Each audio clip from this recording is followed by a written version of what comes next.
I worked so hard to create this incredible life and career, and I burnt it all to the ground. Don't believe what you see in a picture. There's so much more going on, so much more.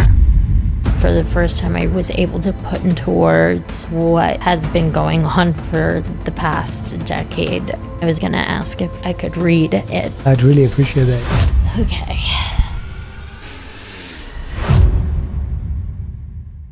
Hey everyone, welcome back to On Purpose, the place you come to become happier, healthier, and more healed. Today's guest is one of those stories that I believe allows so many of us to understand more deeply, to expand our compassion, to recognize the value of what we all go through behind the scenes when you actually live a very public life, a life that we think we know, but we know very, very little about. Today, I am joined by Hayden Panettiere, an actress so many of us grew up watching, whose career spanned more than 3 decades. From one of my favorites, Remember the Titans, to becoming a global star on Heroes and earning 2 Golden Globe nominations for her role on Nashville. Now, for the first time, Hayden is sitting down to share her story in her own words. In her powerful new memoir that I got to read beforehand, This Is Me, A Reckoning. Please welcome to On Purpose, Hayden Panettiere. Hayden, welcome to the show. Thank you for being here. It's an honor to be here. I want to start by just saying that when I read the book, I can't imagine how challenging, difficult, and vulnerable you had to be to even begin to capture the amount of life that you've lived in these 36 years. And I just want to acknowledge the courage and strength that I saw in it when I was reading it. And I was so looking forward to our conversation today because I really wanted to learn about the human behind these words, but also behind the headlines and the news that we've seen. I wanted to start off by asking you, what's a childhood memory that you have that you feel defines who you are today?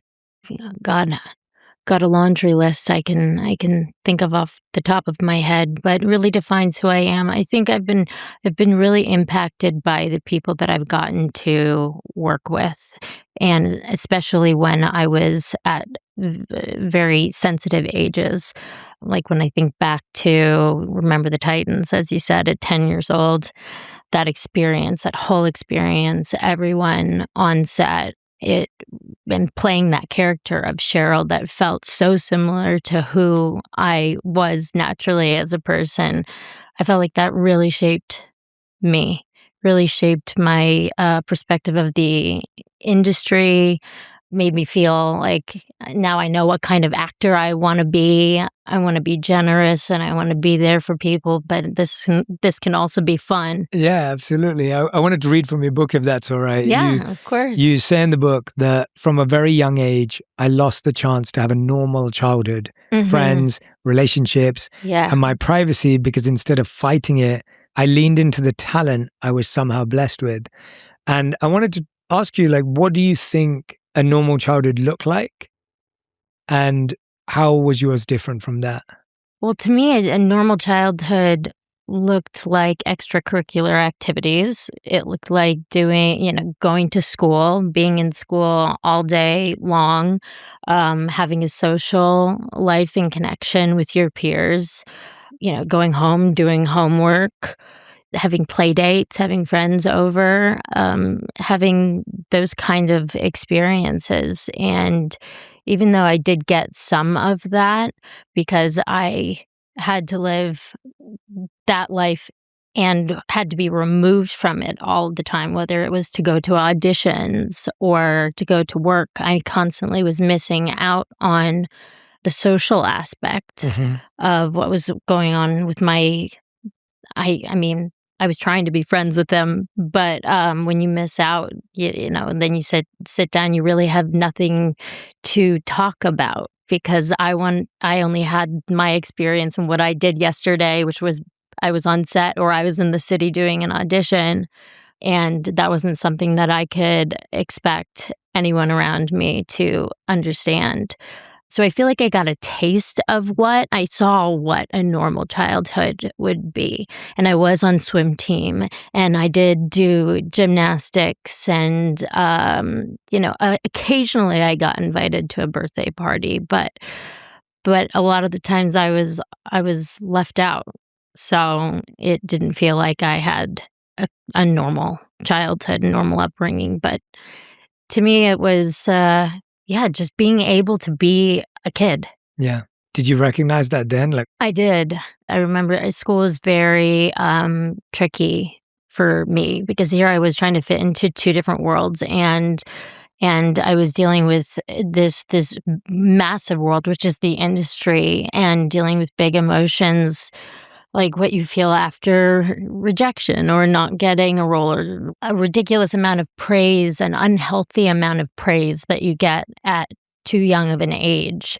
And then I had the world that I was desperately trying to fit into as well, that I was supposed to fit into, that it should have been easy to fit into, and I couldn't fit into that either. So I was like, where do I belong? Yeah, it's hard when you're caught in between two different worlds and you somehow, as a very young child, have to somehow make it look seamless and move through these worlds with taking emotions from this one into that and that one into this. And and you don't want anyone to see you sweat. Yes. Either. You want to be cool, calm, and collected, because being overly emotional around your people that age, like my age, it doesn't go over well. And it doesn't go over well with adults either. So you have to like bottle up all of these emotions. Yeah, wow. Yeah, it almost feels like when you're with your kids your age, you're just trying to fit in and be cool, but you're dealing with these emotions you're carrying over. And then when you're with the adults, you're trying to make sure everyone's happy and everything's going okay. And yeah, I feel like the first time I really felt like I didn't fit in, though, was actually when I was in kindergarten, and it was brought on by the teacher not liking me. The opinions of the teachers and the way that the adults saw me was rubbing off on the kids. And I can only imagine what the kids' parents were saying about, their children going to school with an actress at home. But yeah, I was bullied first by a teacher in kindergarten, and then it graduated to first grade was the first time I heard anyone say, raise their hand and say, why does Hayden get to miss school and we don't? And that was the first time I felt like, oh, it bothers them that what I do.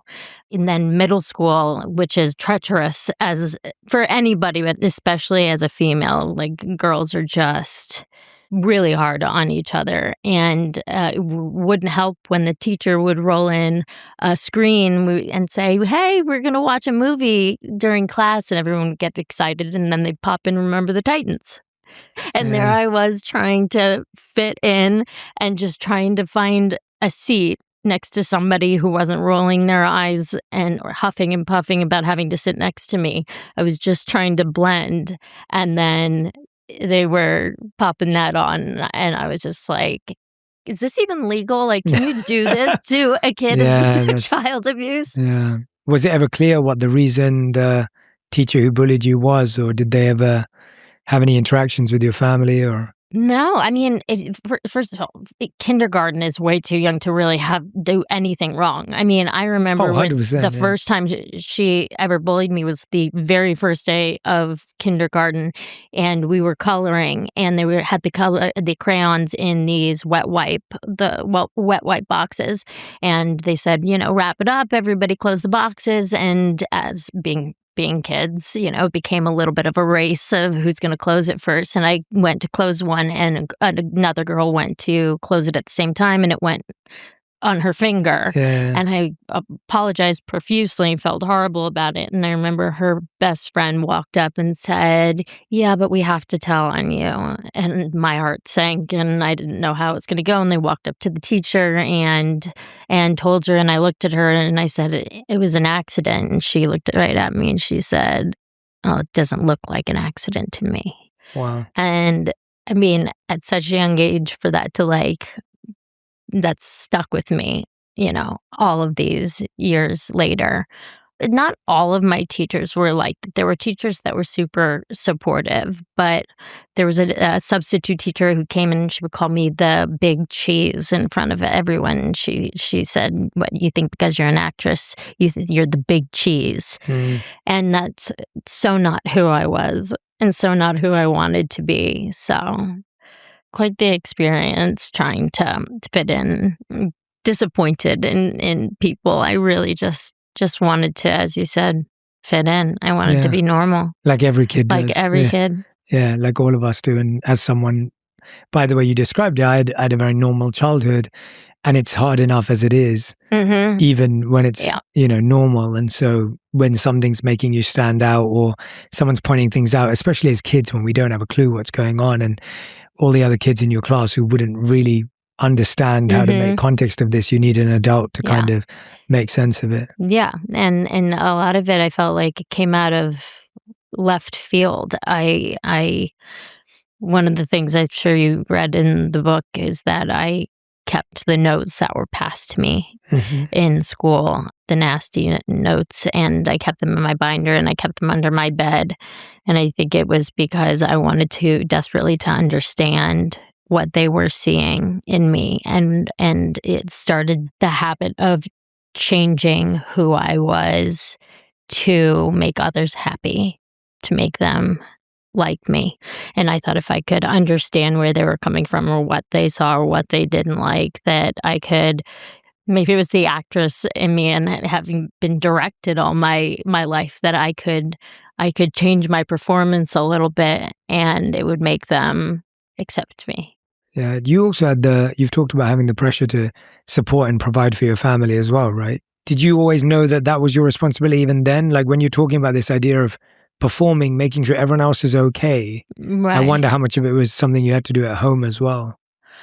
I want to make it clear that, I mean, my father was a lieutenant in the fire department and he had businesses, so I wasn't supporting the family, but I do remember being very young and my mom trying to explain to me that this corporation she set up, paid for the cars, the lease on the cars and the cell phone bills because it was a tax write-off. Right. And I remember that role reversal being incredibly uncomfortable for me, where I was, on one hand, I was still a kid and I was listening to my parents and had to do everything that they told me I could and could not do. But at the same time, I was working hard, making money, and this money was going towards things that I wasn't privy to.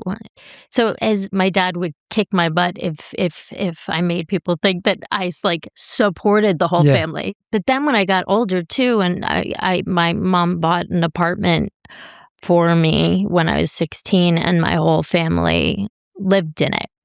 So again, it was just that very strange, uncomfortable feeling of the role reversal and desperately wanting to still feel like the kid and still feel like I had parents to lean on. I didn't want, even when I was a kid, I was scared of the dark, and I would make my dad lay down next to me, and if his head ever went below mine, I would freak out and make him sit up further because I wanted to feel like the kid.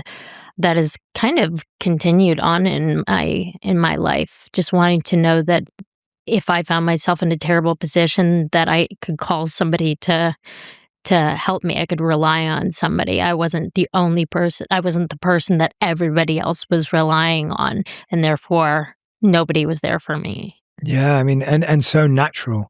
Right, to want that and to seek that is so real and so natural, especially as a young child and kid. And then, of course, with everything else that you're taking on, there's nothing about that feels anything but what every child deserves and what every child wants and, deeply is looking for. But I know in the book you also write about how there's this sense of what you were just saying about collecting all these notes and not wanting to almost let the kids down and become who they need you to be. It feels like that kind of became your relationship with your mom as well, where you didn't want to disappoint her. Oh my gosh, that was my entire relationship with her.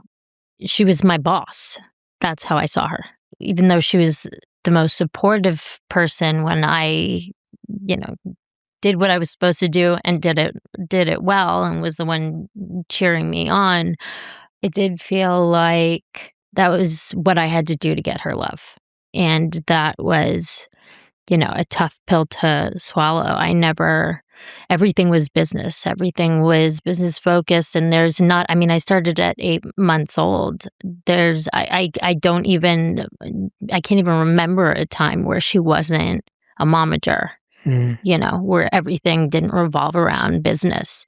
And there were periods of time as I got older where we spent a lot of time traveling and on the road together, and I was the only person there, so I became the confidant and the assistant and the therapist and the shoulder to cry on and everything but her child. Have you ever had the opportunity to tell her that and to have that conversation with her? When I was 19, I finally got the guts got up the courage to split from her as business wise, because I desperately wanted a relationship with her, desperately wanted her to just be my mom. And so she came into my trailer during lunch when we were filming Heroes, and I said to her, I don't want us to work together anymore. I just want you to be my mom. And I remember being hopeful, but there was that part of me who knew her too well. But I also wasn't expecting the reaction that I got, which was, "You owe me." And that's all she said.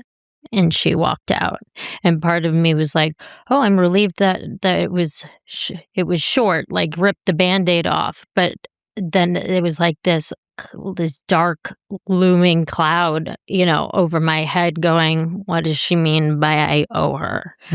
What form of payment is she expecting? And it was disappointing to find out that it was money and that she didn't pursue a relationship with me as just a mother-daughter. Once the business aspect was removed, I was hoping that if I remove this, then that there will be no reason for her to be anything other than my mom. And the fact that it seemed like she didn't care to have a relationship with me was a tough pill to swallow. As a child, I'm sure you were also, even as a teenager, you're still dealing with the guilt of how do I have this conversation with my mom? Mm-hmm. Because I'm guessing there was a part of you that was, of course, grateful. And of course, yes. but at the same time, I hear your intention loud and clear, which is, I just want you to be my mom. Yeah. And I don't want you to play another role in my life. And then to not get that other role, even when that part's taken care of it. Yeah. Do you still not connect or talk today? At the moment, no, there is not a relationship between her and I, sadly. I've gone through periods of time where we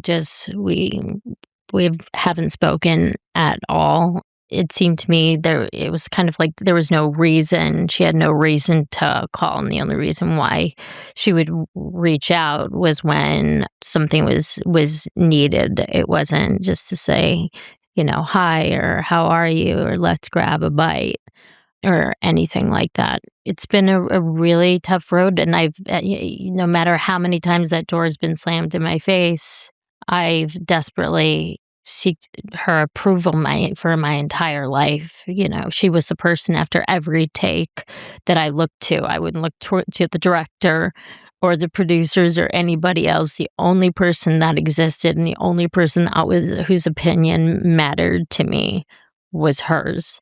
So after every take, no matter what I was doing, I would find her. And I'm sure I made the directors feel like, hey, because I would run right past them straight to mom, and I had to make sure that that she was happy with it and I wasn't in trouble, because if I didn't do it right, I was in trouble. Yeah. It was not a good reaction. But I mean, I've lived to please her, and And even though, as you said, I'm incredibly grateful. Here she, and I've never had a conversation with her as to why she stopped acting and decided to focus her entire life on creating a career for me. And whether it was just that she felt like I was good at it, which is why she kept me in it, or she wanted to live vicariously, or if she wanted to create a potentially successful future for me. I haven't gotten a chance to really talk with her about that. But I'm very grateful for everything that I have. But it was just very confusing because I never asked for it. And that was the thing. Like, there were times where things would get overwhelming, and I could tell they would get overwhelming for her. And she's a big personality. And I also felt very guilty about us having to spend so much time away from my father, and her having to spend so much time away from her son, my little brother, who was growing up, and not it was because of me. It was because of what I was doing, and it was my fault. And I remember her actually turning to me one night and saying, "You're the reason why I'm missing my son growing up." And that was a punch in the gut. But as grateful as I was, I wanted to say to her, "But I didn't ask you to take me on auditions. I didn't. I wasn't even old enough to perceive to understand anything but good, bad, hot, cold, diaper change, food, that kind of stuff." So there were really high emotions. I loved what I did and I had great experiences, but at the same time I was like, I didn't beg you to give me your life, to sacrifice all of this so that I could have this career. Yeah, it wasn't your dream. It wasn't your choice. And I don't know if it would have been Sure, eventually. yeah. I wondered that all the time. Talk to me about that, because even earlier when I read the excerpt from the book, you talk about this idea of acting being a talent that you just leaned into because it was a gift that you were given, and then you leaned into it. It's almost like you never got the opportunity to discover who you would have been. I remember being about, I would say around probably 12 years old, and having a total identity crisis. I mean, I was standing in my room and had been auditioning and acting for years, and I was sitting there going, "Well, who am I? Which part am I?" Because I can be all of these different characters, and I can find all these parts in me, and I can become, and I can bring out my fiercer side, or I can be more gentle, whatever the character called for. And they all felt like parts of me. But who the heck was I? Like, just without this, who would I be if without this? So I was very aware of it, and I was very aware that it was going to have an impact on me when I was older. And I was very worried about that. I didn't talk to anybody about it, ever. I didn't think anybody would ever have an answer. I don't, to it. But I was like, this is going to screw you up as an adult. It's going to rear its ugly head, and it's going to, and you're not going to be able to make the connection between why a certain behavior, why am I behaving like this as an adult? It's going to be very difficult to find the connection to the childhood experience that caused that. It's a lot to take on so young, and hard to process, and hard to know where it goes and how it moves forward with you in your life. It sounds like you were being reflective of this almost all the way. It doesn't feel like something that you've only done recently. It feels like at every stage, whether it was 12 or 19 when you finally made the decision. Did you ever start to feel a sense of choice and agency and effect? I'd grown up in a household where, as much as I love the chaos of my family, there was a lot of headbutting going on. So when I was 18 and Heroes was on, and we had all as a family moved out to LA, and we were living under the same roof in a condo, with dogs and cats, and just we were in each other. We went from all living in a big house to living in very tight quarters. But as soon as I was 18, I went to my mom and I said, I want to move out. Um, and I knew I needed to move out for my own mental and emotional health. I would say 18 was when I finally felt courageous enough to communicate that and to start my own life. Mm. Yeah, did that come with a sense of like confidence and kind of enthusiasm that you had that, or was it almost like a necessity of like, I just need to do this to survive? Yeah, no, it was both. It was the idea was terrifying because I am a true pack animal. Like I need people around me. If it's arguably it has the biggest impact on me mentally, emotionally, spiritually, which leads to physically. Yes, it was survival. It was definitely survival. It was necessity. It was, I need to get myself out of here. And I carried a lot of guilt with me, leaving my little brother behind in what I could no longer tolerate. And I was terrified to live alone.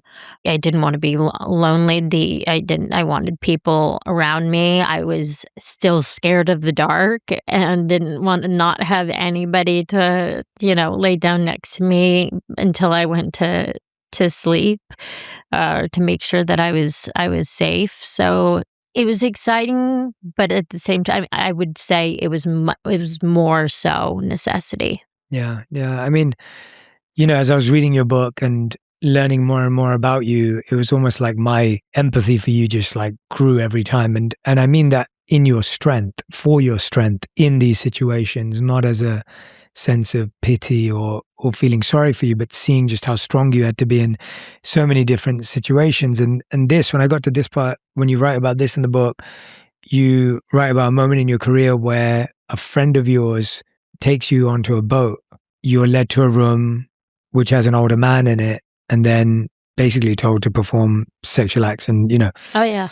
and when I read that, I'm like, oh gosh, like not only have you felt like you've had a really unsupported, upbringing, you're now with a friend in the industry and then ending up in a situation like this. Could you talk to me about what that moment does to your psyche when you're that?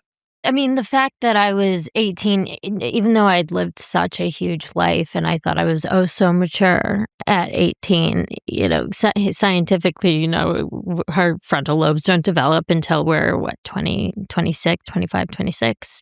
So even though I felt like I could make healthy decisions, safe decisions, I wasn't capable of being fully aware of what was going on around me. And it wasn't until I found myself in predicaments that I realized, like, my perspective completely shifted, and I realized that I was in danger. But by the time I'd realized I was in danger, I was quite literally out to sea.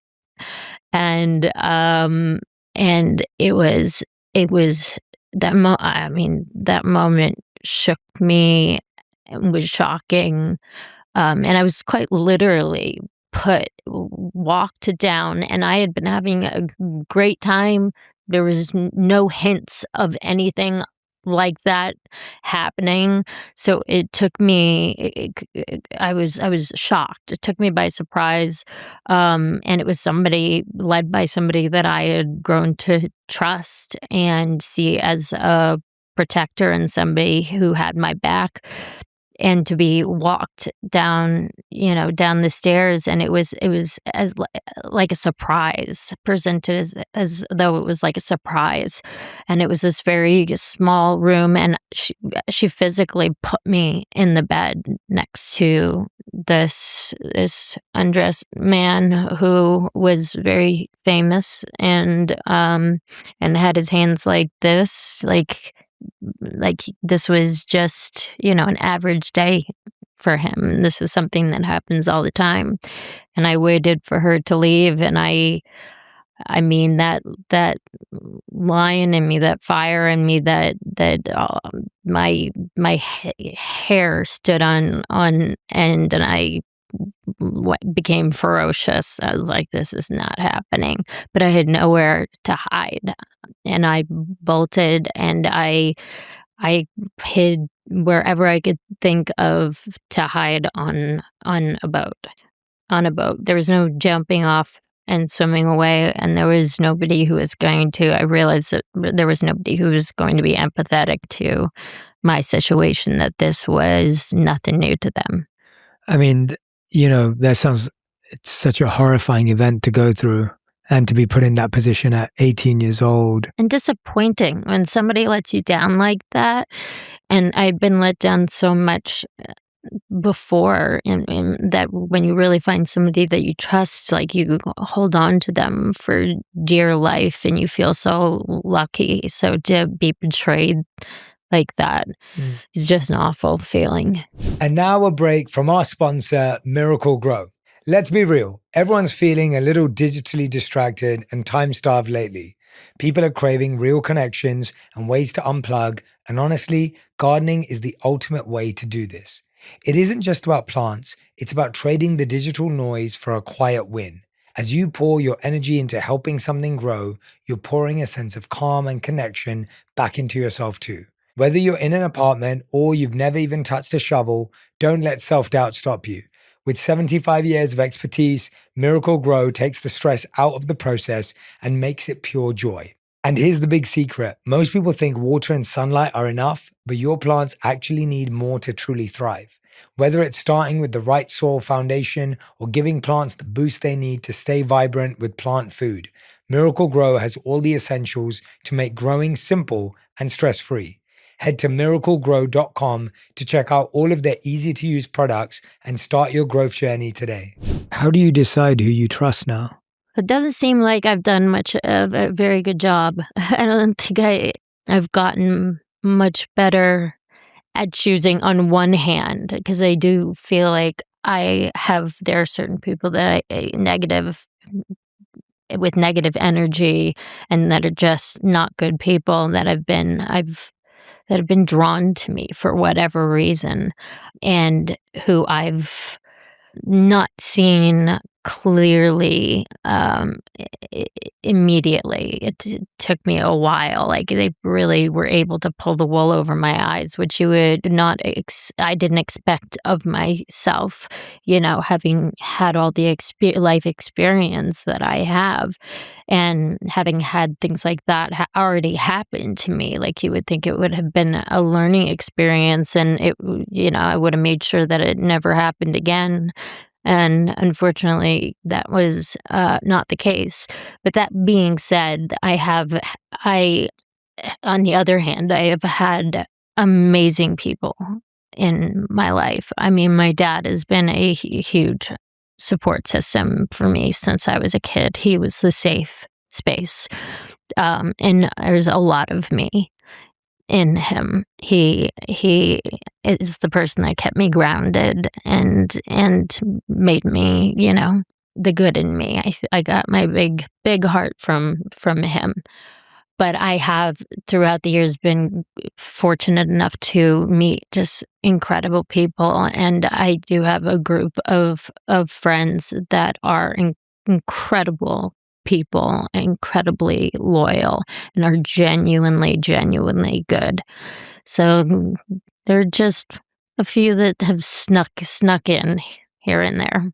Yeah, I think, and I got to meet some of them today. Yes. Your best friend is with you, and others who are wonderful people, and great to see you surrounded by them. And I was sharing this with you as we were speaking before, that sometimes I feel that I think a lot of good people beat themselves up for attracting negative people around them. And the truth is, I don't think you attract negative people. I think when you get so big and large in your work and your career, and you're exposed to so many people, you just come across more negative people because you're exposed to more.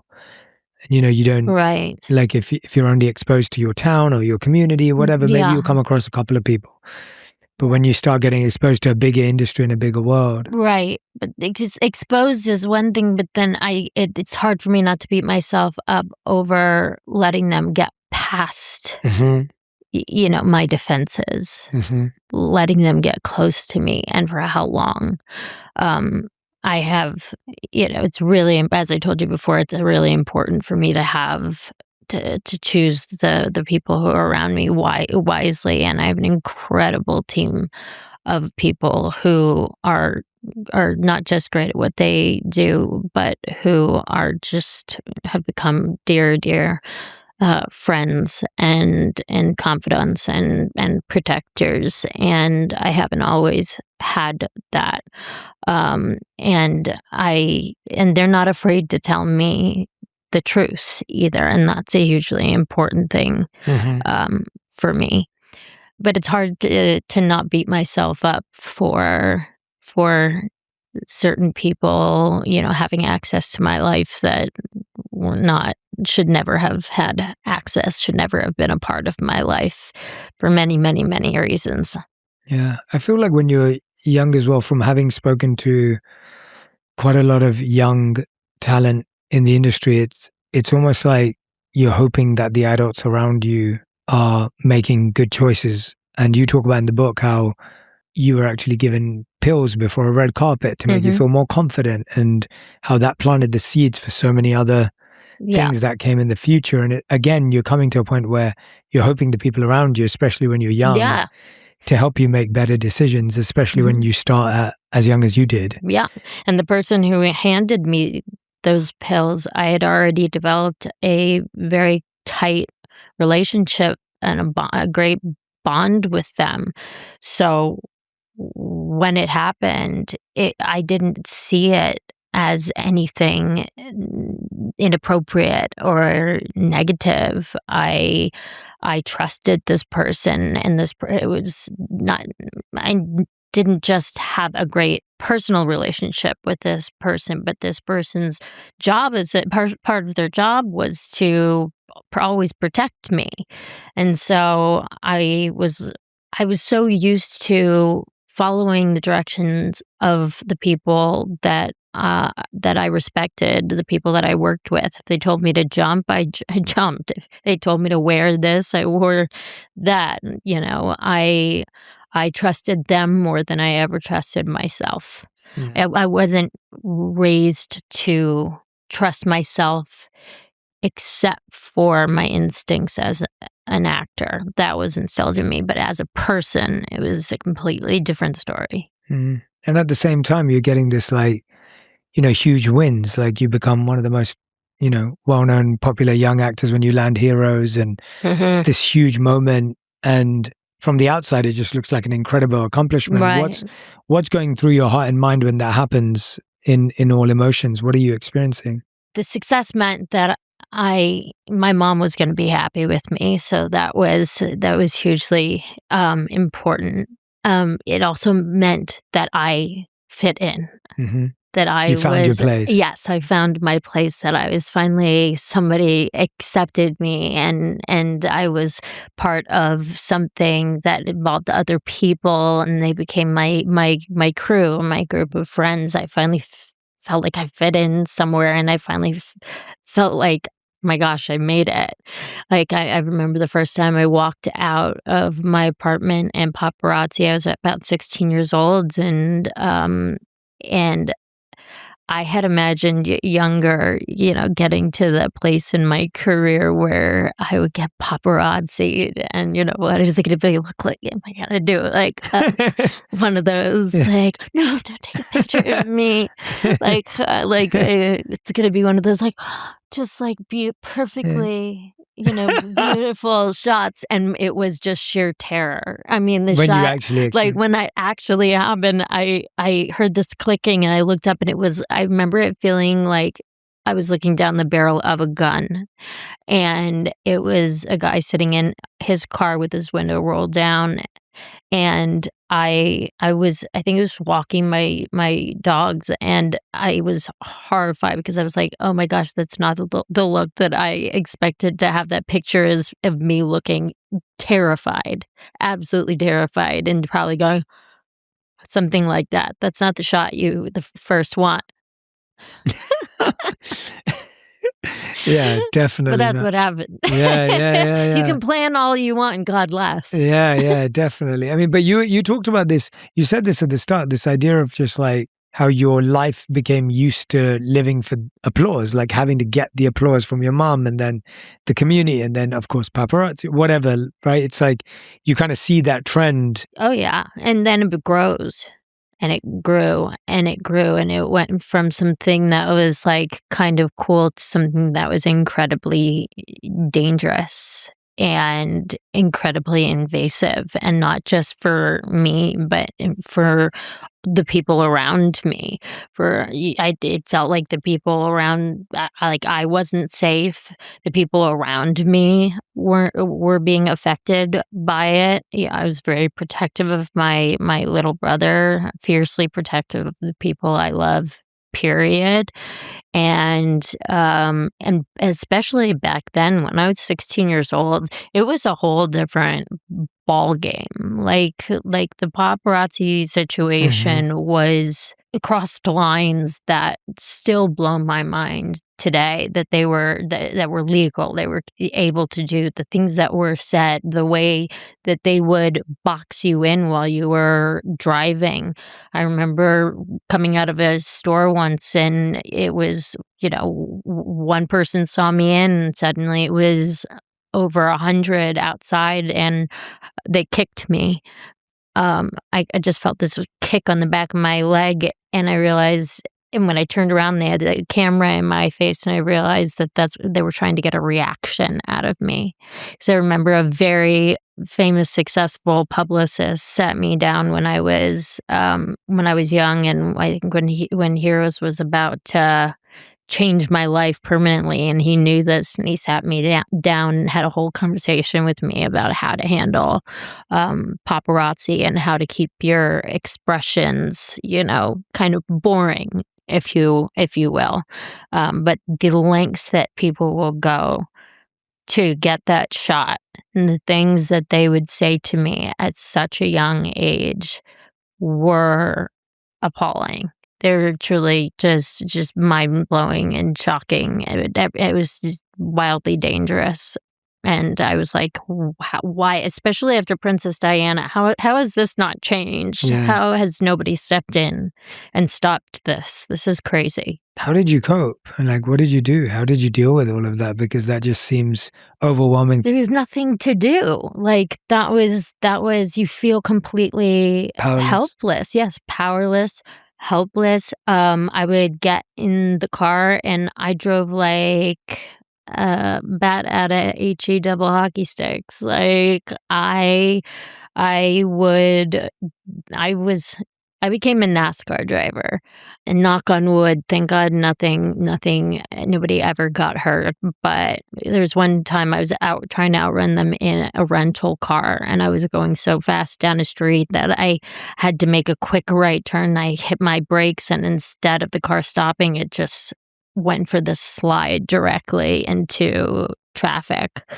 So I would, I Gosh. mean, I was able to turn into traffic, like, just in time, in the nick of time, like, somebody I felt like somebody was watching over me, Yeah. and protecting me at that point, and sometimes I just had to go home afterwards. I went out with a plan to do something, and it wasn't safe, and I didn't feel like dealing with them all day long, so I just went home and would go, "Ha, you didn't get your shot," but I also didn't get to Yeah. do what I wanted. When I was living on my own, I remember having to call, like, taxis to at the time, we didn't have Uber or anything up to my house, and I would have to lie down in the the back seat, like almost on the floor, so that they couldn't see the paparazzi that were waiting in the street couldn't see that I was in the car, or have a friend pick me up, and I would have to hide under yoga mats and things like that. I also didn't realize, like, we'd go to somewhere like, let's say, the Grove, how many people, or somewhere on, like, Rodeo, how many people were paid money to do this, to be a celebrity spotter. Right. And, you think you've fooled them and you got out of there, and it just takes one person to the wrong person to see you, and there goes your day. Yeah. Wow. I believe it was around the same time in the book you talk about meeting Vlad for the first time when you're doing the show, and I was wondering, when you reflect back on it now and meeting him, what version of you were you then? When I met him, I was 19. I liked myself back then, actually. When I think back on it, I felt like I held my own well. I found a lot of joy in life. I was a really happy person. I hadn't had anything, I hadn't lost people I loved or been through anything that had negatively shaped me. So I was in a really good mental spot, a healthy mental spot when I met him. I was full of piss and vinegar, as my mom would say. And did it move fast? Was it just instantly you both knew that there was something there at the time? He was not my type at first. I mean, he was like looking at a Greek statue. Like, that's what it was like being in his presence. Like, I just studied his face. He looked chiseled out of stone, out of marble. You're like, that's and he probably was the best description so of it. big. Yeah. Yeah. I mean, his features, just like everything about him, was so fierce, and I was so small. But the personality that came out of him was surprisingly gentle and kind, and made me very curious. But I had just gone through a breakup with a co-star that I was still working with, so I wasn't really in the headspace of fully moving past that breakup yet. So it took it was another year. It was when I was 20 years old that Vlad and I actually connected and started dating. I think we were supposed to meet up. I was at the Super Bowl. We were supposed to meet up once when I was still 19, and I guess I was supposed to call him, and I never did. And there he was, the heavyweight champion of the world, and going. Apparently, he was very pissed off that he was waiting around for my phone call. He was like, "Who does this girl think she is? Does she know who I am?" Yeah. He's not a cocky person, but I remember his reaction to that being very, very funny. That's fair. Yeah. As the heavyweight champion. So it took a year. I met him. We kept in touch, and then actually, my first fight was I brought my little brother to his brother's fight for my little brother's birthday. So it was a very special time. And then Vlad and I stayed in touch, and then started a relationship. Yeah. What in the part in your book that I found like something that I was totally unaware of, and I'm going to read from it here. Mm-hmm. You talk about so while you were on Nashville, you obviously become a mother, and it was this idea that Nashville was almost writing based on your life and writing around you. Mm-hmm. You talk about the storylines for your character, Juliet Barnes, Mm-hmm. and how on Nashville they mirrored what you were going through in your personal life. And you write this specifically: I was suffering from debilitating anxiety and an addiction I couldn't shake, and I had to live through it twice. First at home as Hayden, and then in front of millions as Juliet. Yeah. And that really struck me because, I think we all watch TV and film and everything, and we don't really, it's almost like we believe you are that character anyway. Absolutely. And Yeah. you don't really ever know what the real character is until you, and it's, you can in an interview, but if you don't see that, if you only see someone for 3 minutes on a late night show or a morning show or whatever, Right. like, You you have have no real sense of who they are exactly. beyond, oh, well, Hayden and Yeah. Juliet, like, that's who she is, Yeah. right? Like, On TV, in what they see, you see in the news, and what you look like. you see headlines and news gossip and all that kind of stuff. You see the TV show and then you see pictures. You're absolutely right. That's it. And that's all you get. And this is why I really appreciate just how, I just want to acknowledge, and for anyone who's going to read this book, like, you get to see someone who's, I believe, lived through a lot of hardship, but has this ability to reflect and introspect about what's happening. And when you put it that way and you're like, oh, I didn't realize Hayden's going through this. She's living through the reality. And I want to talk to you about the anxiety that you're experiencing. And then at the same time, you're living it twice, because now you're having to act it at work. And they're writing around you being pregnant to have the show continue. And then after that as well. And so talk to me about where the debilitating anxiety was coming from and what it felt like to live it twice. It felt like it never ended. I didn't know where Juliet began and Hayden ended. In the beginning, when I first started doing Nashville, I thought, well, it's just a coincidence that our lives have so many similarities. It must be. And then as the years went on, the episodes went on, and everything started matching up, from, who Juliet Barnes was dating to being an alcoholic, to postpartum depression, to losing her child, basically abandoning her child. Then it was like, okay, you guys are just mirroring my life. And we would get we wouldn't get the episodes very far ahead of time. So to go to them and say, hey, you got to change this and that, wasn't anything I was used to doing. I was just used to doing my job and making it work. But it felt like the day never ended, and we would shoot 10 months out of the year and 12 to 20 hour days. And I never thought I was a method actor. And I've worked with method actors who, when they play a character role, they never jump in. They don't jump in and out of the character. They are the character for the entirety of the filming process. Shooting something for 6 years, 10 months out of the years, that's not what you want to do.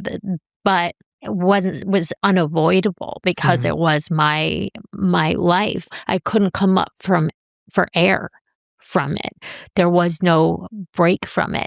And here I was playing this very deeply emotional, dark character. We had so much alike, but we were different in who we were as people.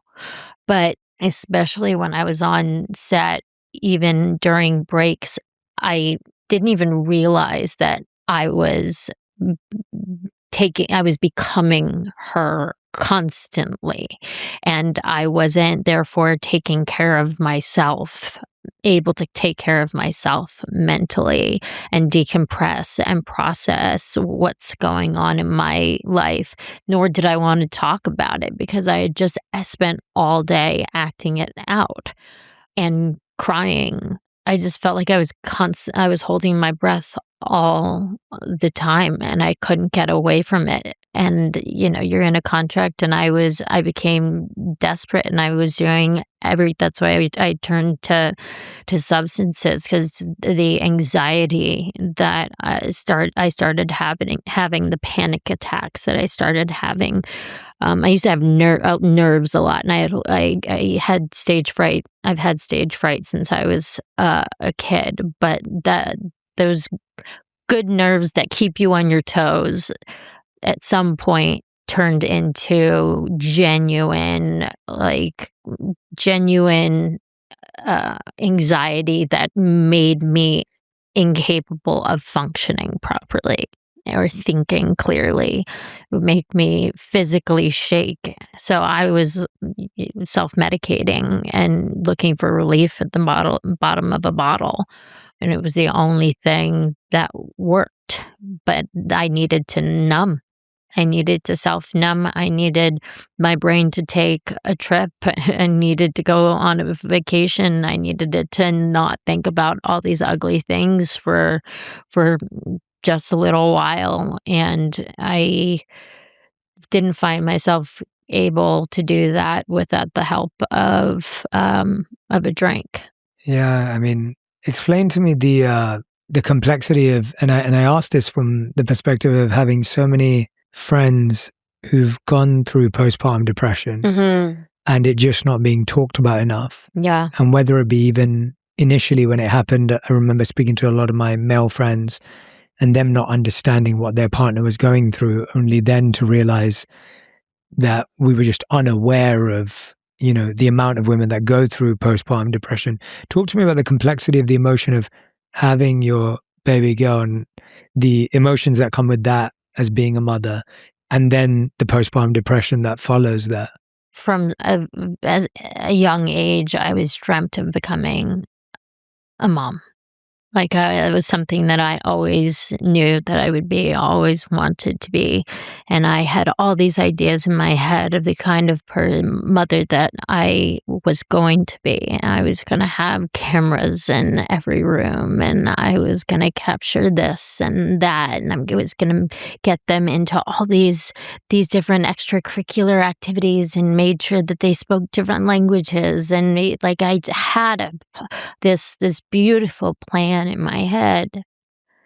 And then I had my daughter, and I knew something was just terribly, terribly wrong. And now there's a lot of stigma around postpartum, and there's a lot of misunderstanding, and it's on it's on a spectrum, it's on a scale, and fortunately, you know, I never felt any hostility or negativity towards my child, you know, thankfully. But I wasn't connecting with her the way that I knew I should be. And that I was full of stress and anxiety all the time. And what I was doing to suppress those emotions was not normal, and it was not healthy. I was miserable. I was in tears all the time. You know, even though the alcohol helped, you know, my nervous system calm down, it is a depressant. So over time, it made things worse, not better. In a moment or two, it might give you the illusion that it's making things better, but ultimately it becomes, it backfires and it becomes a disaster. But Vlad was incredibly supportive, even though he had no idea what was going on. And I had no idea what was going on either, because I had never been around anybody who had ever experienced postpartum depression before. I'd never heard it spoken about.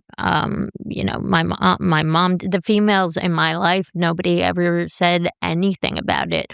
All of their stories were of these beautiful, positive moments of joy and love. And I would say expectation leads to disappointment, but in this way, I had expectations, and they were good, and they were positive, and they were going to be, life was going to be great. And at about 4 months old, I finally went to Vlad, and I said, I need help. I can't live like this anymore. You know, something is terribly wrong.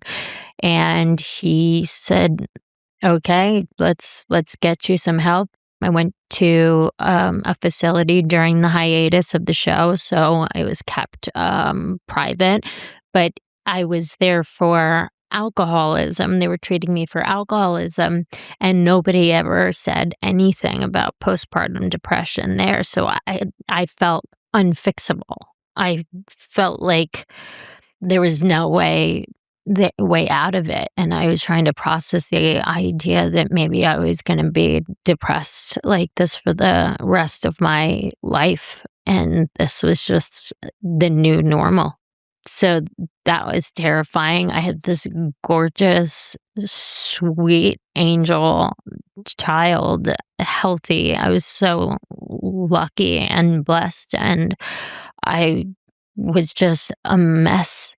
I was just a mess, and there was nothing that I could do to fix it properly. And it felt like there was nobody around who understood, because there was so much stigma around it, and because it's so misunderstood. It took me probably about 10 months to really realize what it was that was going on, of me researching and figuring it out myself. Wow, you had to do it yourself. Because I know also you talk about how, like, when you finally did talk about it, you even lost an endorsement deal. Yep. Neutrogena I was with for 10 years, and I mean, they have morals clauses, which was had a huge impact in my life, because I was a teenager, and I had all the paparazzi around me catching all of these gory moments, like every moment, every cigarette that I smoked, or bad outfit, or oh, she's looking chunky in a bathing suit. Oh, she has a fat vagina. I mean, I went through all of that. They were there for everything. Neutrogena was a huge part of my life. I had the morals clauses. They caught absolutely everything, and of all the things that they would fire me over, this was the last thing that I thought they would ever fire me over. And when I actually went out onto stage, it was live with Kelly and Michael, I had no intention of or plan to talk about postpartum depression. It just came up, and I was just being honest. And never for a second did I think that anyone, or cared that anyone would have a bad reaction to it. It was my truth. And so when I got that call that Neutrogena wanted to fire me over that, and my representative at the time said, "That's illegal. You can't do that." And even though, she saved the day that year, I knew that that was going to be it. That I was not going to be invited back the next year. And I had worked with these people for 10 years, and I remember not hearing a word from anybody. Not a great working with you for 10 years. Not a nice. Hope you're okay. Yeah, I mean, hope you're good. We wish you well. And I remember that really breaking my heart. I wouldn't change it for the world. I wouldn't take it back. But as I said, of all the things that I had been caught doing, that being the thing that was where they drew the line, and it was immoral, was shocking to me. And it made me realize and understand exactly what people thought of women who experience postpartum depression, and how misunderstood it is, how much stigma there is around it, and we're already in pain. Mm-hmm. We are already, like, the worst possible thing. One of the worst possible things in the world to happen to a woman is already happening to her. The last thing we need is, the icing on the cake, and feeling so judged and in such a negative way. What do you want people to know about postpartum depression that you think they miss? That it's real. That it's not something we make up. It's not something we want. It's not that we've lost our marbles, and it's not something that we want to go through, and we're not lying when we tell you something's wrong, and we're in tears for absolutely no reason. Like, we don't have control over this, and this would be the last thing that we would ever want to experience or go through. We want to be with our child, our brand new child, and be filled with joy and feel like the luckiest person in the world, and capture every moment.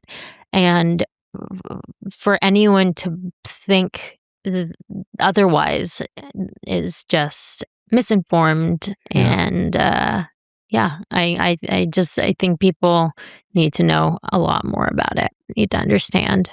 Did the facilitator you visited help you with the alcoholism, or what finally actually helped with that? Oh, I struggled with that for years. It was an on and off battle for a really long time, and getting out of that depression was really difficult. And the fact that I didn't have the time to really spend on healing myself and fixing myself, figuring out how to navigate this and get back to my old self, because I was on Nashville and we were shooting so much. I mean, at one point I did have to say to the show, I have to go get treatment. You're going to have to write me out of the script, which upset a lot of people and made me feel awful, because I'd always prided myself in being a professional. But it was incredibly important for me to get my head screwed on straight, or I was gonna, I was just going off the deep end. I felt myself sinking further and further and further into this dark hole that I just could not climb out of. When I was reading the book, it just felt like the challenges just get tougher and tougher and tougher and tougher and tougher as you kind of, go through it with you. And they also seem kind of, again, just as your career in the beginning stages was almost not a choice, Mm-hmm. all of these things also feel that way, where it's kind of like just happening to you. And Yeah. because of, just it's not a choice to bring these things on. No. They're coming off, of course, postpartum depression and everything else that's happening through that, and also not having these conversations. Like today, millions of people will listen to this conversation and be able to have a better understanding of what that means and what that looks like. And today the conversation around these things is growing. It's still not where it needs to be yet. And sadly, there are still terrible headlines and terrible gossip and terrible stories made up about people.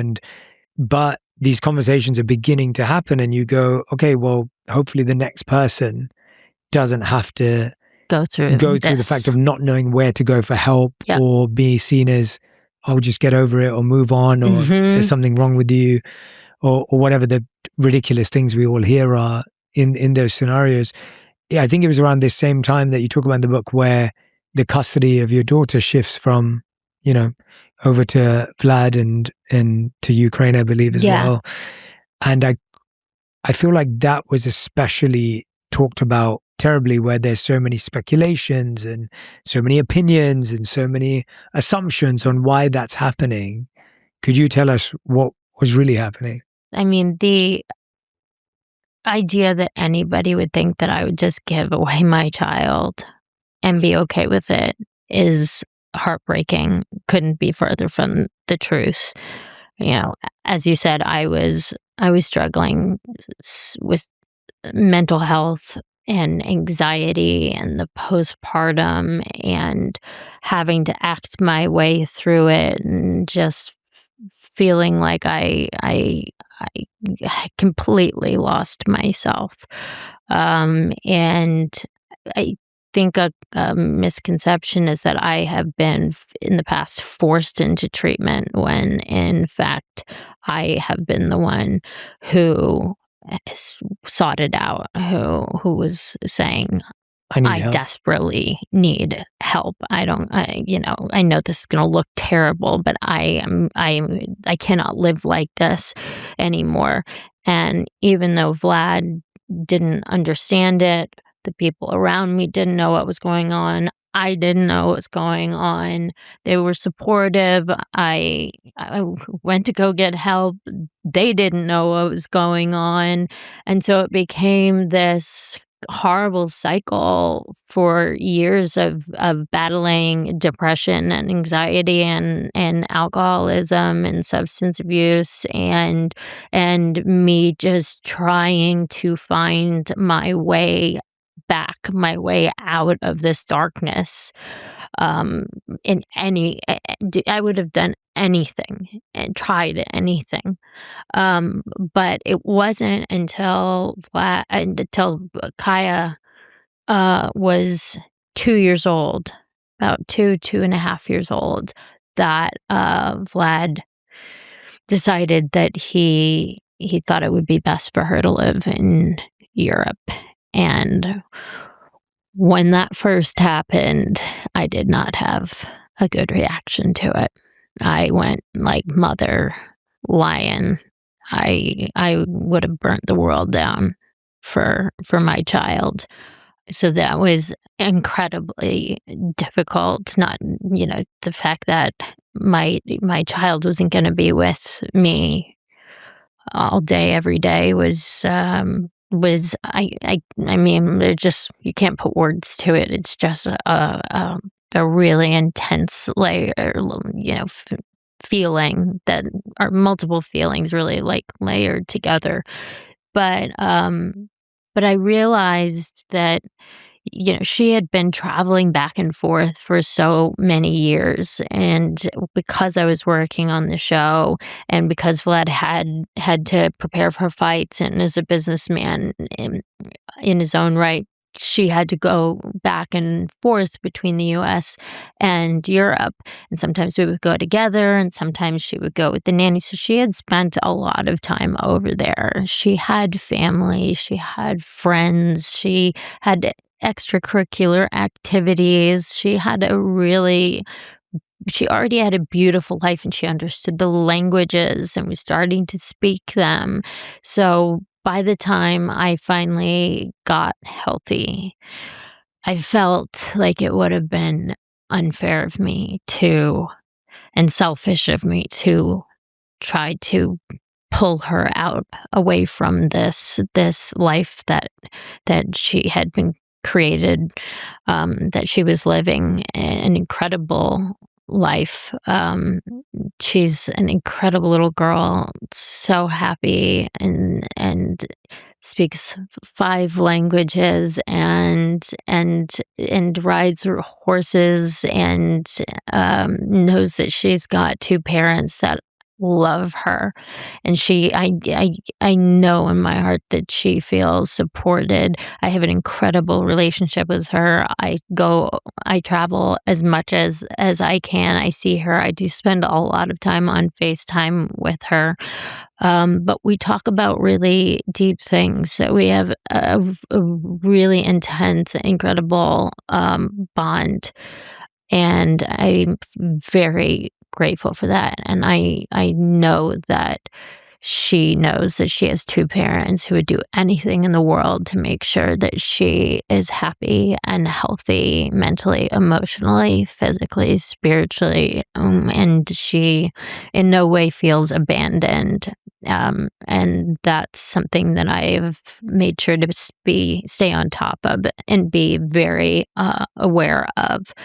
And I think it's also good to lead by example as a parent. She didn't just get born with one parent in the limelight who is famous and powerful.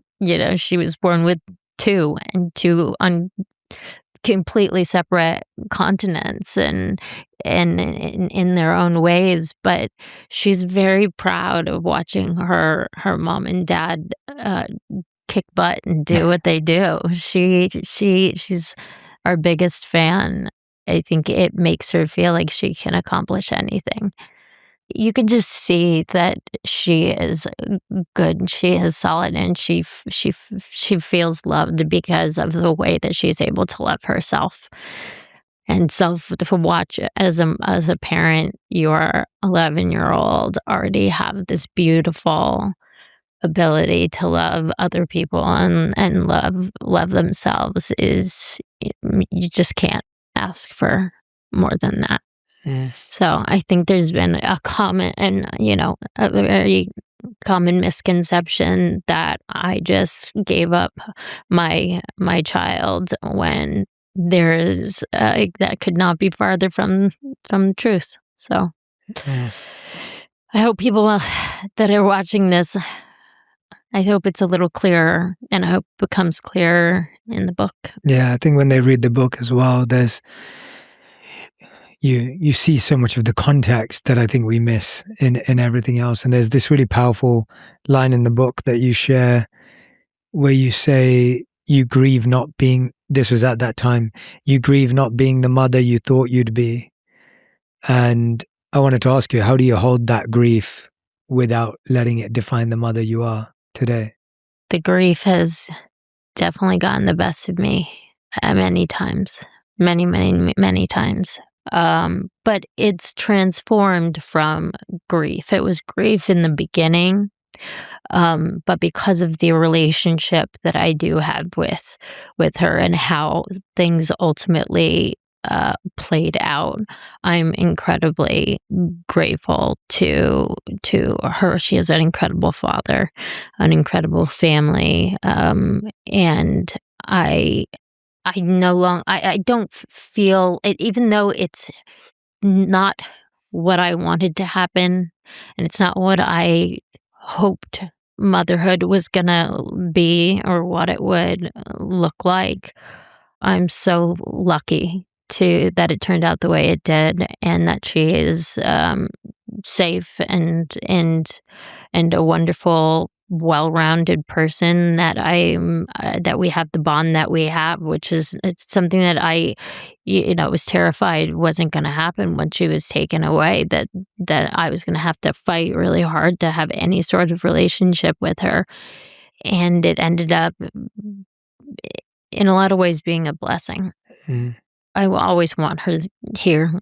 I always miss her. I always want her to, be and to have my arms wrapped around her. But that's just not the way life is right at this moment. But I do believe that, there will be a day where she is an adult and she's able to make her own decisions and go wherever she wants. And I have faith that she is going to come to me and that we're going to have an incredible relationship and bond and friendship that a lot of parents don't get to have with their kids.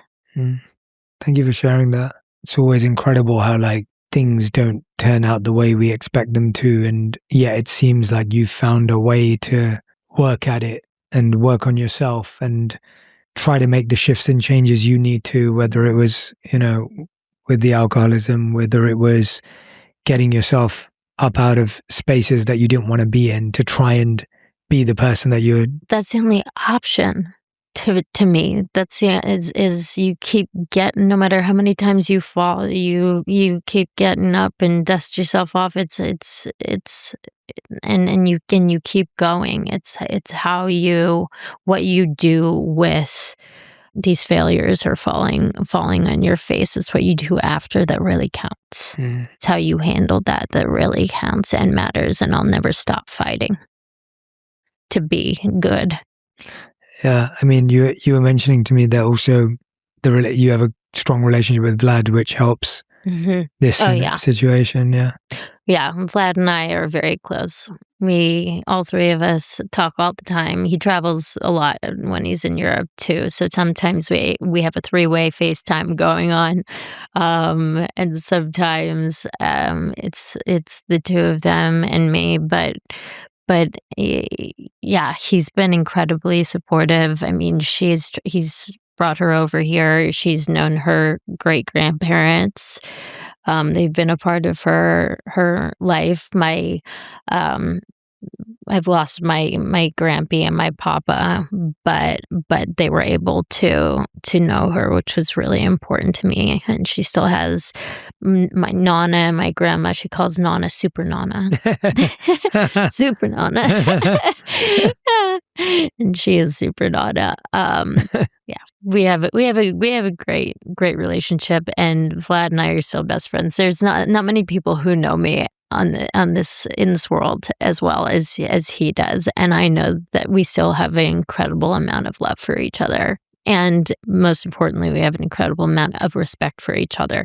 We made promises that something that I unfortunately grew up with was hearing a lot of negative talk from my mother about my father, and that had a really negative impact on me. It hurt to constantly, hear the person that you love be put down. So we made a promise to each other that we would never say anything negative about one another to our daughter. Wow. And that both of us have stuck to that promise, and we talk each other up to our daughter and talk positively about each other. And I check in with her, make sure she's being respectful, and that she's loves her dad, and that she knows he's a hero and one of the bravest people I know, and she loves both of us to death. So yeah, I mean, I feel like it's an intention we all have to kind of repeat the good things our parents did well and try to not repeat the things that maybe they didn't do so well. And it's almost like we're always trying to be, I think those of us who are trying to be on the path of awareness. Yeah, evolve and just say, hey, I'm going to make other mistakes.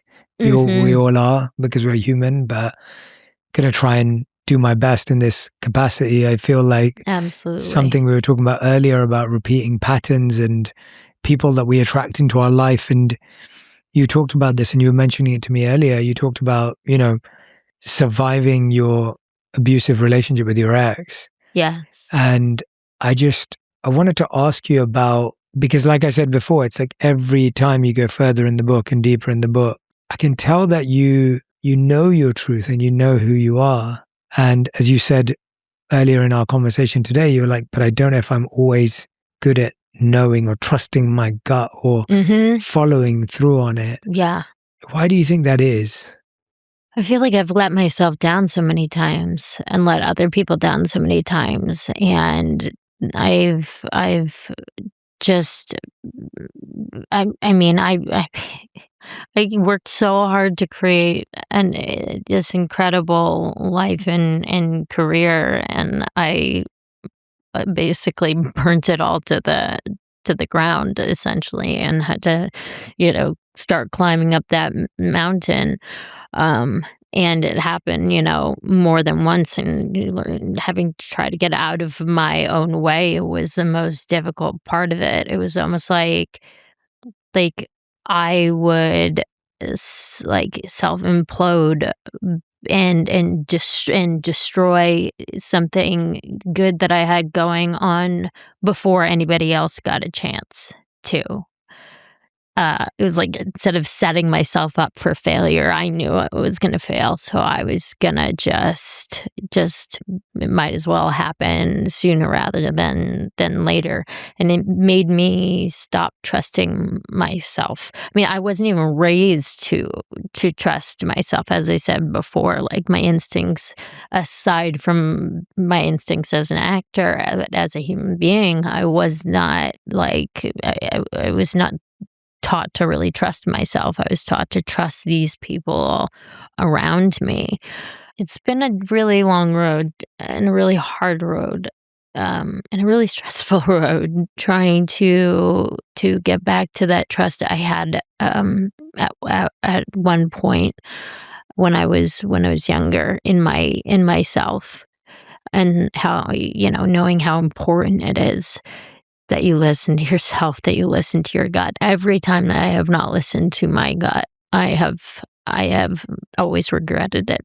I found myself in a terrible position. Mm. The abuse, the fact that I allowed this person not only into my life, but for how long I put up with it. And this is a topic that is, I've been journaling a lot about it, trying to organize my thoughts and my feelings. And I did journal last night, and for the first time, I really feel like I was able to put into words what has been going on for the past decade of my life in regards to the abuse. And I was actually going to ask if I could read it, because I think it's really important. This topic is really important for me to word properly, word well, and so the people listening really understand what I'm saying. Please, yeah. It took me a long time to finally see the situation clearly. I've had to do a lot of soul searching and therapy around this topic, because allowing somebody to get away with harming me was so unlike me. The more I thought about it and analyzed it, the more connections I made between the abuse I was allowing to transpire and the abuse I've gone through in my past. They say that you end up marrying one of your parents, and no, I'm not married, but I found a very interesting connection between this abusive behavior and my mother's abusive behavior. Even though they would both shake their heads and say I was crazy to think there was anything similar about the two of them, there definitely was. I realized that I was more afraid of being alone than being abused. And in order to be around that kind of behavior, it took me dulling my senses and numbing myself with substances in order to silence that rational voice in my head that was telling me exactly what was going on and the many reasons why I needed to get myself out of this toxic relationship and as far away from this person as possible. Somehow, every time I found the strength to get away from my abusers, they would always find their way back into my life one way or another. It was like being on a hamster wheel in this endless dizzying cycle. And the craziest part and the hardest part was to understand was that the physical abuse would come out of left field, but it was always when he was drinking, same as my mom. We could be dancing and joking, then a switch would flip and suddenly it was on. Something would snap and it was like watching a predator suddenly smell blood. I was dealing with this Dr. Jekyll, Mr. Hyde situation. I tried to fight back in every way that I could think of. I took every approach from standing my ground to attempting to calm the situation to running and hiding from it until he sobered up. Then, once he was sober, that good part of him would be back, and he would see the damage he had done, and he was devastated and apologetic, and it seemed so honest and genuine that I was torn. I thought back to everything I've done wrong in the past and the forgiveness I was shown. So I think a part of me felt an obligation to be just as forgiving. I desperately wanted to make him a better person. I wanted to fix him. I'm a really strong person at my core, and anyone who knows me was shocked that I would ever allow anything like this to happen. I have this bright, powerful light in me that comes on, but then it would dim around that kind of intense conflict. I found myself trying to be smaller and weaker just to avoid a battle because there's no reasoning with the unreasonable, and as strong as I am, I couldn't physically stand up to a grown man. I know I have a big heart, and I always try to see the good in people so much so that it's been to my detriment at times. The worst part was that by allowing the cycle to continue, it hurt the people I love who came to my rescue, and I cannot allow that to continue to happen. In order to finally get off the hamster wheel and put an end to the cycle of abuse with him and with other toxic people in my life, I had to remind myself how strong I am. I had to envision the life I want for myself, and most importantly, I had to take accountability for enabling unforgivable behavior. Thank you for Yeah. sharing that from your journal. Very, very personal, and appreciate you, letting us in that deeply as you do in the book and in what happened in the last couple of nights, I believe. Thank you for letting me share. I feel like, that's the first time I've shared that, so I'm feeling the weight, this weight come off my shoulders at this moment. How does it feel to say it out loud? When you feel so much pressure on your chest and it and those that anxiety and nerves and then you're relieved by something like that, it feels like an elephant stepped off my chest. Mm. I feel overwhelmed in a positive way. I feel like I finally did it, and I got to do it in my own words. In this moment, I feel more trust in myself than I have in years. So I got a little bit of me back just now.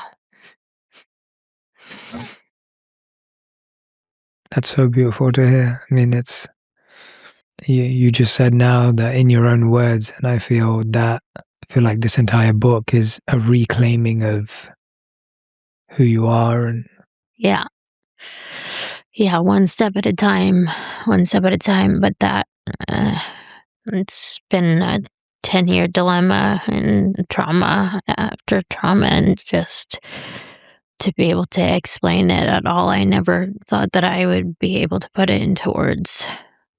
you said in there that and I think a lot of us, we tolerate abuse because we'd rather do that than be alone. And I think when you look back on that, you can beat yourself up to say, why don't I leave earlier? And as you were saying, like, I'm stronger than that. Like, why wouldn't I stand up for myself? And at the same time, there has to be a sense of compassion for oneself to say you're just doing the best you could in that moment. Coming from a good place. Talk to me about that. That was one thing that made it all the more confusing to me, is because I've known throughout the whole thing that I wasn't doing anything to deserve it. And that's why I say in that part, like, talk about how it would come out of left field. It didn't take me saying anything wrong. It didn't take me doing anything wrong. It didn't take mistakes or jealousy, or like, there was no catalyst. And suddenly I would be being dragged by the hair, and it was like, what just happened? What did I do? What can I do to make it go back to 2 seconds ago? Like, what's going on? And as I say, you can't reason with the unreasonable. And it was like the person that you love just was disappeared. I would look in his eyes and they would be vacant. Like, and it was terrifying, terrifying. And I've always been interested in psychology. And so trying to understand what was going on, I was like going through the DSM, like, in my head, and trying to, trying to figure out, is it schizophrenia? Is it paranoid? It's like, what in the heck is going on? Because it was only when alcohol was involved, but there's no amount of alcohol could ever make me capable of doing something like that, especially over and over and over and over and over and over again. I'm so sorry you had to go through that. It was like, I don't know, maybe it was my ego, like he was in my ring, and I felt like I was not gonna let him, you know, win the battle. And by by me not the idea what would be winning to me would be fixing him, being able to fix him and make him better because I saw some good in there and wanted to bring that to the surface. But I had no control over that.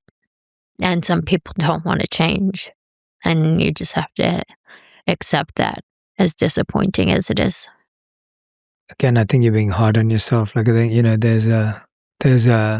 sure, there's, all of, and by the way, we're all people pleasers. We're all control freaks. Right. We all have all of that in us because of how Right. we've all been raised. And there's a sense that we all want to fix people and make people better. And of course, we're working on these things, but we all share this, and but it should never lead to that. No, no. It should. I no. The fact it still baffles me that it ever went there, that I ever allowed it to, that I ever stuck around for it. I mean, it's just so unlike me. But I think that a huge part of it is that being alone piece. Yeah. I had just finished, when I met him, I had just finished Nashville and just moved back to LA, and I was lonely, and nobody was present in the beginning. It was the person that I fell in love with was great. So the Mr. Hyde did not show up until I was already in love with the Dr. Jekyll. Were you able to talk to anyone? Did you feel you could reach out to anyone, or did it just feel so unsafe? I felt embarrassed, humiliated. I felt ashamed. I wanted to keep my friends and the people that I loved as far away from the situation as humanly possible, because there was no understanding it. It wasn't rational. It didn't make sense. And I wanted to protect them from feeling the need to protect me. I just knew there was no explaining it without getting the reaction of, what are you doing? What are you thinking? And I would go, I genuinely don't know. I don't know what in me is putting up with this, is allowing this to happen. I really don't. And as I said before, there's never for a moment did I think that I deserved it or that it was okay at all. That was never a thing. I mean, I use the term forgiveness very lightly, because as hard as I tried to forgive, I'm not unable to do that. You don't forgive and forget those kinds of things. And it's not just the physical abuse, but it's also the emotional abuse that leaves the deepest scars. The bruises might fade, but you're left with these incredibly deep emotional scars from gaslighting and being made to feel like it's your fault. And I think I was caught at that perfect time where I was incredibly vulnerable and incredibly weak. He preyed on that, on my vulnerability. What did it take to finally get out? Like, what does that take? Because I feel so many people stay there. How long were you tolerating this for? Well, at one point I thought I had gotten out of it and gotten away from it. But it's like we talked about before. It's like abusers, they weave themselves like weeds into your life, and there's always something that they left behind. There's also always something that they have to come back for. There's always something that they find to keep that connection, keep you on the hook, keep that connection with you, no matter where you go, that they will always find you and find an in, find a way to slither back into your life. So I I went from, really wanting to keep the people, my loved ones, away from it to that's it. I've snapped. You don't pull out a gun and wave it around. You only pull it out. This is Yes, this metaphorically. is not real. Yeah, yeah. But you don't wave it around. You only pull it out if you're gonna pull that trigger. And I finally decided, that I needed to pull the trigger, and I called in the heavy hitters and the people that were gonna protect me and make sure that he had no way back in, that this was gonna be a done deal finally.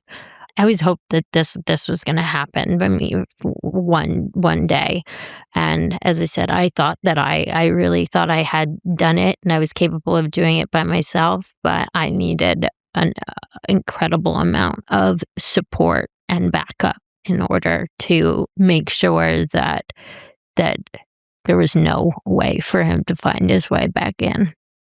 What did it take for you to take that step? Like, what had to happen for you to say enough is enough? And Finding out that the good that I was holding on to, that I thought I saw in him, was not real. That it was realizing all of the lies. I mean, you got to be really good to pull the wool over my eyes, and that he was. But once I knew that good was not real, that good side of him, the big heart that I saw was just made up and was just acting, just really good acting, then I had the ability to let go and let myself off the hook, that I didn't have to care anymore, and that I didn't have to feel guilty anymore about parting from him. Whatever struggles he goes through are his, and they're no longer mine to clean up, and I don't have to worry about it anymore. I've released myself. what you just said there is so real and so true. And I honestly honor your vulnerability and clarity, because it's what you just said, this idea of accepting that that person's good isn't real, because that's the thing that keeps finding their way back and keeps appealing to someone who wants to help and solve and fix. And it's just believing, oh no, but there is that, and you keep thinking it's real, even if it's small. Mhm. And you don't see it that often. But then when you finally accept, oh no, it's not real, it's Mhm. actually the reason that they keep getting away with this behavior. And it's heartbreaking to find out that it wasn't real. Real. I mean, I remember finding texts that he'd been having relationships and this and that, and one of the things that I thought was great about him is how loyal of a person he was. And when I realized how long that had been a farce, like, I was like, I have somebody ripped off the rose-colored glasses, and I see clearly now. I see clearly now, and there's nothing left to, as you said, hang on to. There's nothing to keep me there or invested or forgiving in any way. Yeah. Yeah. And when you say heavy hitters, you mean the FBI had to get involved, right? Like, had to get to that level, or not really? Oh, Not with I this. mean, no, he went to jail. Yeah, yeah. He went to Yeah. jail. And they did have to Yeah. get involved. Yeah. But he managed to weasel his way back in even after that for a little bit. So I had to get him out again. It was That's crazy. it was like this period of time of like back and forth battle, and I mean, as I said, I thought I had gotten away from him for this big period of time, and then for certain reason, I Yeah. won't go into Yeah. gory details of exactly what happened, but don't believe just what you see in a picture. There's so much more going on, so much more going on. Truth is stranger than fiction. It truly, truly is. You can't write this stuff. You can't make this up.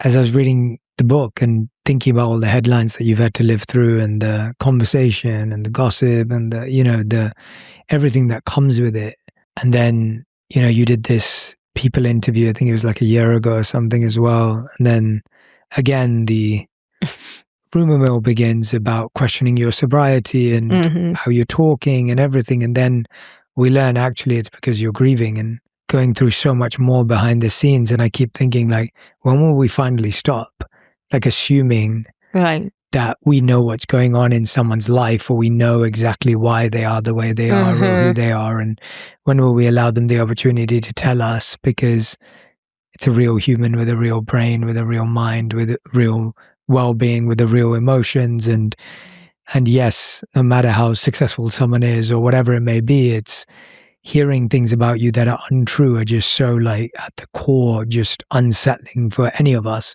And we know what that feels like at school. We know what that feels like Mhm. in a family. And And what when is, somebody says something, it's like there's no changing people's minds. It doesn't matter really, what you say. When I was younger, my father was accused of hitting my mother, and even though I knew the real story, when you say something like that about somebody, there's no convincing anybody that that's not the truth and that didn't happen. There are just certain things that people go, I'm not buying it. I saw it for myself. When you're like, if you saw the big picture, you would you would go, aha, yeah, oh, now it makes sense. it's like watching, I feel like it's like watching a 30 seconds of a movie and deciding who the And the bad guy is and the good exactly. guy is, and Yes, why good they're in that analogy. scenario. And then you're Mhm. like, all right, well, if you watch the whole movie, or you walk in halfway into the theaters and Right. it doesn't make any sense. And yeah, I really feel like This Is Me, this book does that for people who want to understand, what the picture really looks like. And you sadly, I mean, you've talked about him throughout, you sadly lost your brother 3 years ago. And you describe him in the book as the heartbreak of my life, always right there in the center of who I am. I wanted to ask you, like, how did losing him change the way you see all of this? Because it feels like the hardest one, even though everything we've talked about is extremely heavy and hard. Oh, yeah. There's, there's nothing in my life that feels like losing my other half, like the other half that was born to be the yin to my yang. Um, and we were so close, and especially being the older sibling, who it's your job to protect them and keep them safe. And not being able to is, I mean, heartbreaking doesn't even begin to cover it. I would need a dictionary to go through all the words for all the feelings that go through your mind. But I mean, I collapsed and it stayed with me. I know time is like the best healer, generally, but it's been 3 years, and every year it's changed. The heartbreak has changed, but losing him and realizing how much of life I was gonna have to go through alone and without him, when I always saw him as being there. The day that my parents are not here anymore, I'm gonna have to do alone. and the fact that he's not here to be a part of my daughter's life, and the fact that I mean, there's so many times I want to call him all the time, and he was my best friend, and like when he first died, I just remember screaming, I don't want to live in a world where he doesn't exist. So I've unfortunately had to. But he seems so alive in my head still. He was such a big personality. He just like, no matter how, no matter what, like he was just one of those people I never thought anything could take him down or take him away.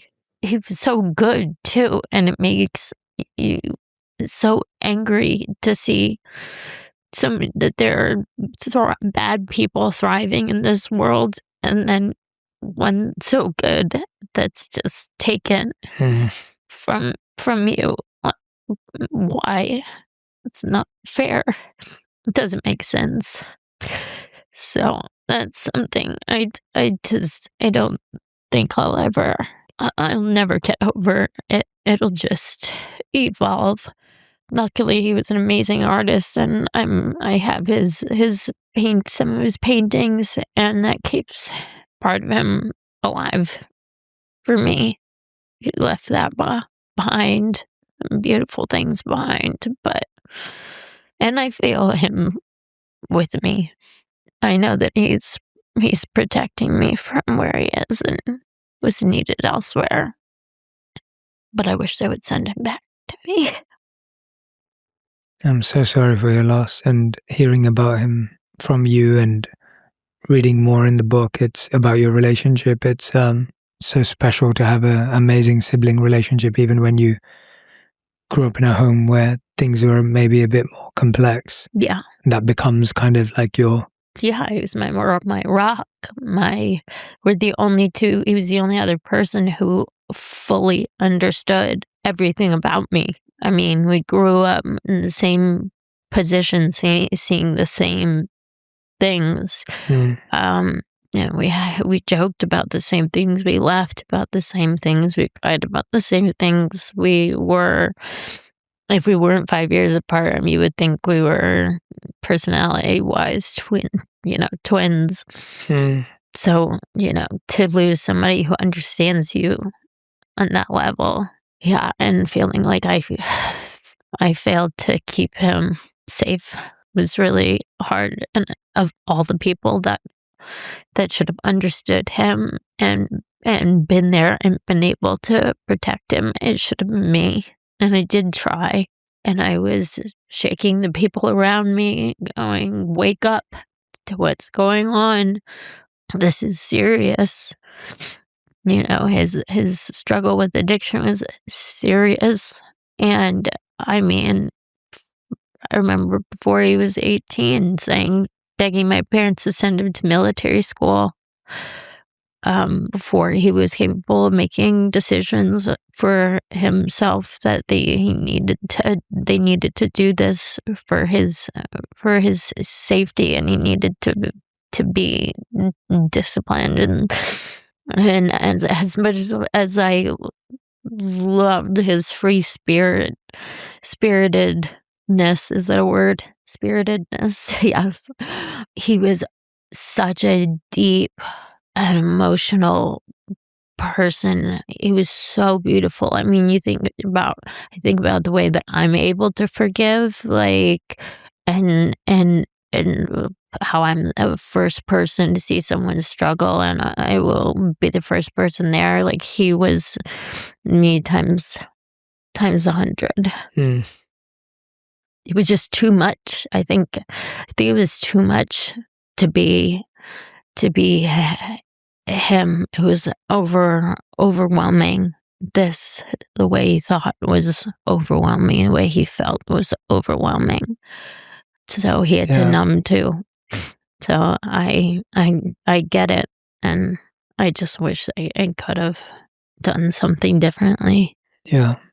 It's hard when you love people and see them do that, and you have a deeper understanding of it because you've been there as well yourself and know what that can look like and feel like. And but again, it's too much pressure for you too. It's like, you have a big heart and you care a lot, but be kinder to yourself because you can't, solve and save and fix everything and everyone. It's a lot. I feel like that's something that they need to teach in school to children, like how to be kind to yourself. Teach them about negative self-talk, because that's something that we're all guilty of, and it's so it's horrible what it does to us. What we've found out scientifically that it does to us and our energy and our way we think, and the physical, emotional, mental effects it has on us. I feel it's really important for people to understand that even though it might be some things small in their minds, that it's a big deal to talk to yourself like that. When people ask, would you talk to a friend the way you talk to yourself? And most of the time people say no. Right? Yeah. And the pressure we put on ourselves to solve everything and fix everything and be there for everyone all the time. It's a wonderful intention and a desire, but it's impossible to live up to for anyone. Oh yeah. Absolutely. Agreed.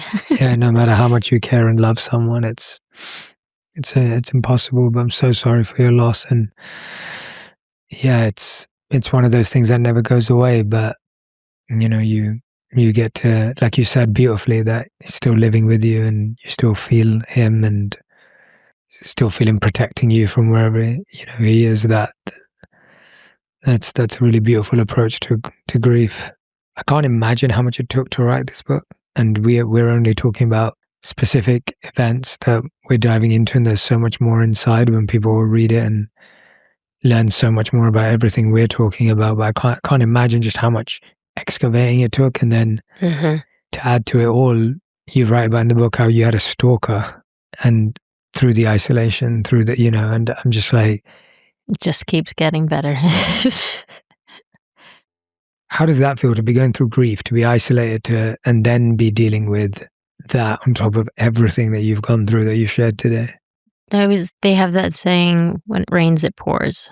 I feel that all the time. We go through periods of times where things are great, and then everything will go wrong all at once.